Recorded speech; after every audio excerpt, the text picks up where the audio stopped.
policial civil que interpelou a jornalista da Globo News, Natuza Neri, foi previamente condenado. O que vão decidir agora, o que tudo indica, é por quais crimes: injúria, calúnia, difamação, agressão física, ameaça, abolição violenta do Estado Democrático, golpe de Estado. Arsênio Scriboni Júnior já foi afastado de suas atividades operacionais. Enquadrado como bolsonarista e inimigo do Supremo Tribunal Federal, ele pode até ser incluído nos inquéritos ilegais do STF. Vai sobrar para a polícia, de um modo geral, vai sobrar para todo mundo. Vão dizer que as redes sociais precisam ser reguladas e que o Estado deve continuar atuando contra a liberdade de expressão. Preciso deixar claro que não defendo nenhum tipo de agressão, de ataque verdadeiro a ninguém. A questão é que ainda é muito cedo para saber o que realmente houve entre a jornalista e o policial num supermercado de São Paulo no penúltimo dia de 2024. As imagens do circuito interno de câmeras ainda não foram divulgadas e talvez nunca sejam, se a história envolvendo o ministro Alexandre de Moraes no aeroporto de Roma servir como modelo.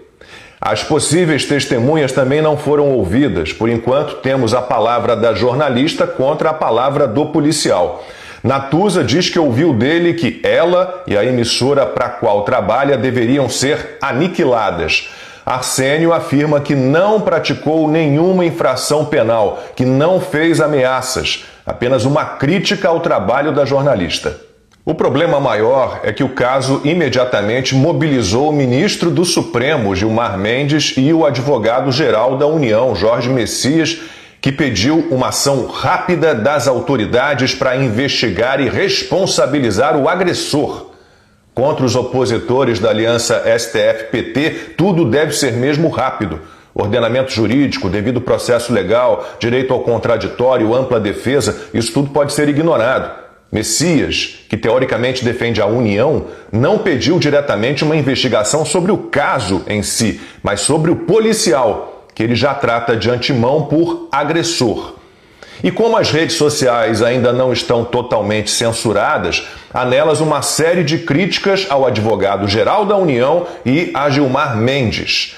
Uma conta no X disse que o movimento dos dois confirma a existência de uma Liga dos Companheiros, cujo lema é "mexeu com um, mexeu com todos".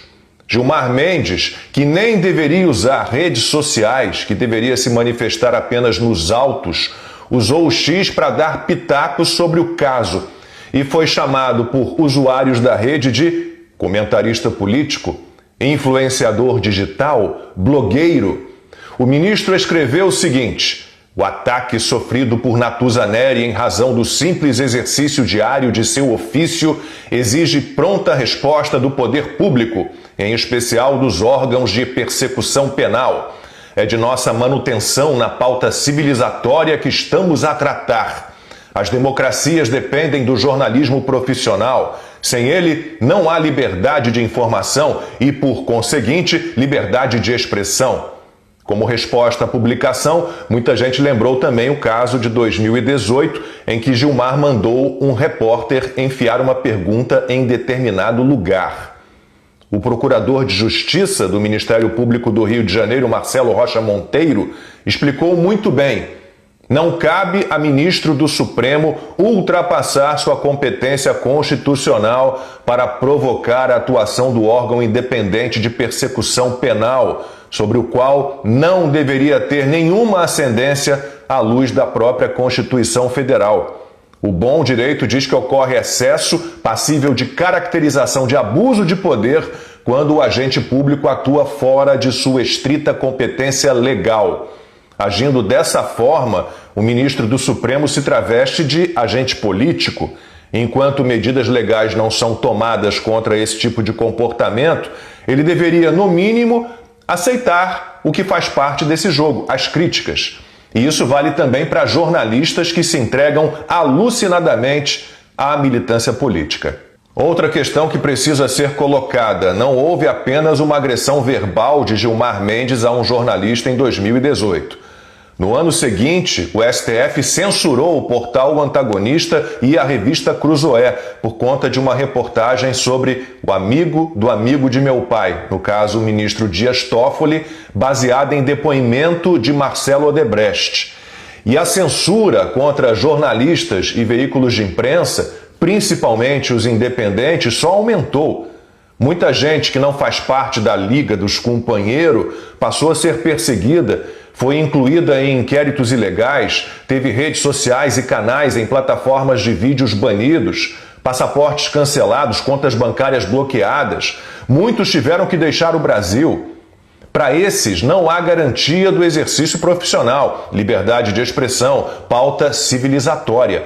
Ou seja, aos jornalistas da tal liga querem garantir a tal liberdade de expressão absoluta. Eles podem dizer o que quiserem, mesmo que sem base nos fatos, no mundo real.